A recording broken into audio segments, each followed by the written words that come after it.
téhle sekci bych rád představil, jak používat layout ve SketchUpu. A zase úplně obdobně je tady spousta těch videonávodů, zase pod návodem je možné, já tady ten jeden nějaký náhodný rozkliknu, je možné si to stáhnout a dělat to přesně podle toho videa.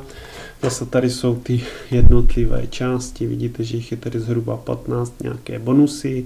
Mezi bonusy je klávesové zkratky, export výkresů nebo export výkresů dispozice z layoutu do PDF nebo DVG a podobně. Dále tady nějaká příručka, zpracování výkresové dokumentace ve výkresovém modulu layout.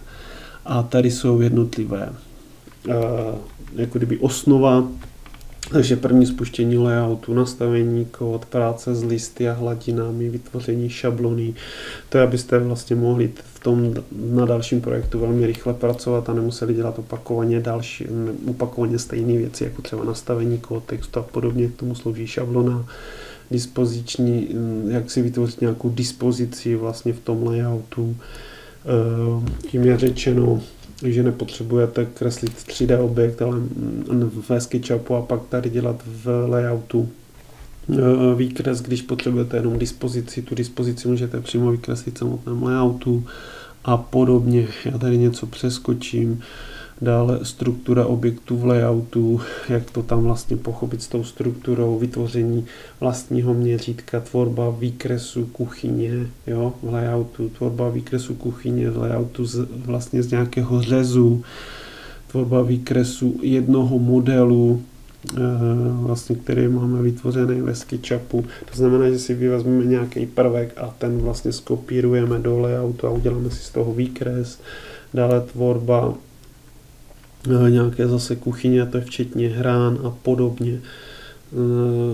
Dále, jak tady píšu, celkové dokumentace, propojení layoutu se SketchUpem, vložení vlastních stylů do palet. To znamená, že my si vytvoříme nějaké další nebo nějaké svoje vlastní styly a ty pak můžeme vlastně opakovaně vytahovat do toho layoutu. Nicméně ještě bych rád chtěl ukázat, že to není jenom na nějakým